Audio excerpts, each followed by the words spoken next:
So there are a lot of apps that are designed for learning a language. Some, they work like Duolingo, where you do exercises where you fill in the blanks or translate short sentences that get more and more complex the more you learn. So you get simple exercises and then they get more and more difficult. Others, there are apps where you actually talk to people. Some are apps like Tandem, which is a great app. It's a free app where you talk to people that are native speakers of the language that you're trying to learn and that are also trying to learn the language that you, or one of the languages that you speak, if you speak more than one. If you just speak one, then they're probably trying to learn that one. Those are the people that you get matched with, and it works like Messenger, where you send them a message and then they send you a message back. Do not confuse it with, just because I said matched with, do not confuse it with any sort of dating thing. I know that people are looking for that on these apps, but that's not what they're supposed to be used for. If you happen to meet someone there, great, but don't go into it with the expectation of actually finding someone. Others are, well, they work the same way, where you talk to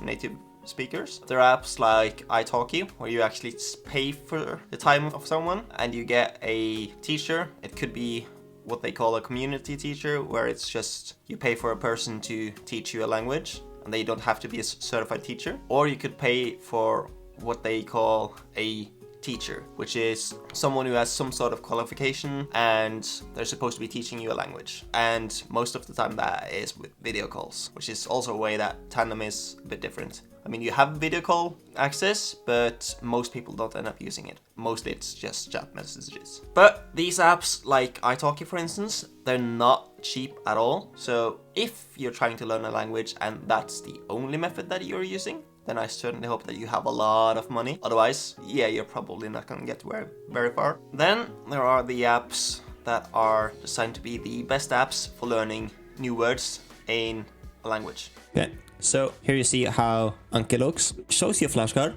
In this case, the Portuguese verb ser, which is to be. I can say, okay, I was wrong. It was difficult. I knew it. Or it was easy. If I say that it was easy, I will see it in 4 days. If I say that it was good, I will see it later on in this lesson. Same with difficult, and same if I had it wrong. It matters later on. That might become, if it was alright, then it might become, okay, I'll see it tomorrow. But for me, that was easy. To have was easy. Estar, to be, but yeah, temporary. Poder, could, is able to, fazer, to do, and so on. You can add your own flashcards, or you can go online and you can download other people's flashcards and it will work just the same. So this is actually a list of 1000 verbs, which is what I would study if I was actually using Anki. I will go back later on about why I am actually not using Anki. I don't actually use Anki. I mean, some of you might be wondering why that is, if it is supposed to be the best app for learning new words in language. But I would actually say that it is and it isn't. Let me explain. Anki is probably the most useful app for learning a language quickly. And it is the most useful app in general for a lot of people. It just isn't the best app for me. That is quite simply because I don't enjoy it. And I don't know how much, or if you still remember, but I don't really have a reason to study Portuguese other than the fact that I enjoy studying Portuguese. So I don't use methods that I don't enjoy using. I mentioned when I was showing you how Anki works, I mentioned that it has a system that shows you, that determines how frequently you should see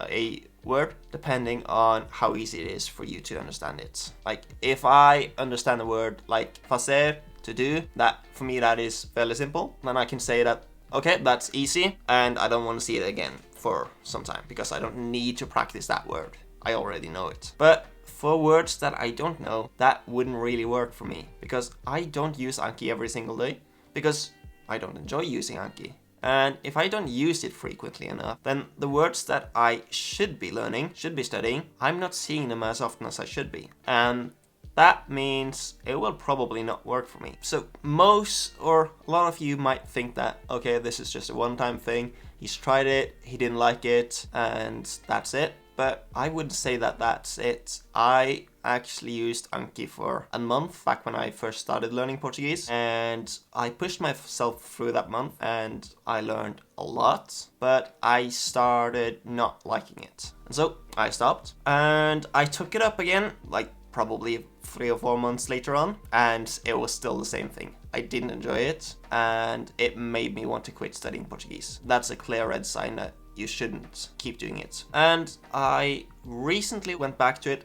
for a third time, which probably sounds crazy, but yeah, I did that.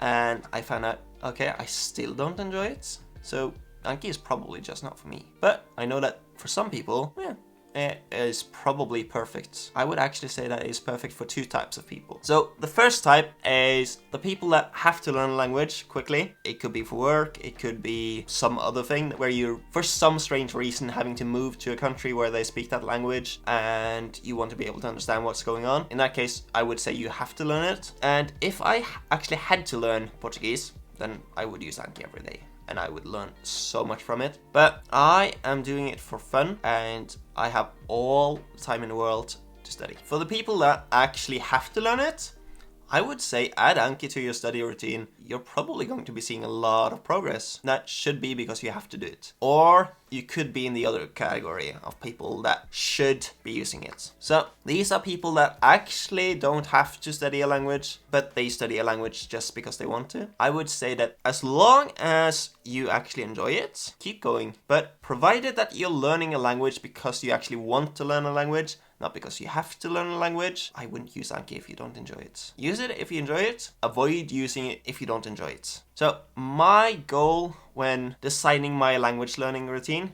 is always going to be to make it fun. There is a quote from my favorite podcast, which by the way is the person running it. She's making more episodes at the moment.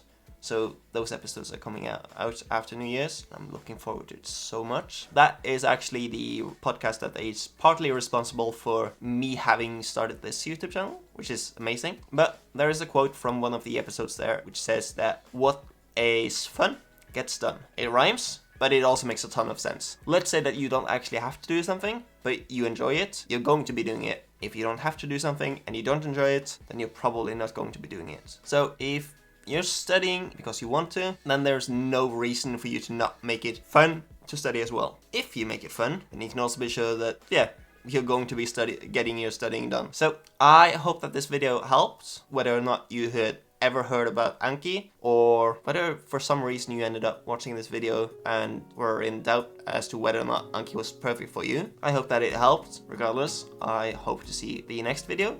Now, if you have anything that you would like to see as a future video, then you can leave a comment. There are a few comments or messages that I keep getting on Instagram where people are asking for videos in Norwegian. So those are coming, at least one of them. That is coming at some point. But other than that, if there's anything else that you would like to see, then leave a comment or send me a DM on Instagram. That will be linked below. And as always, best of luck with your studies and neck out.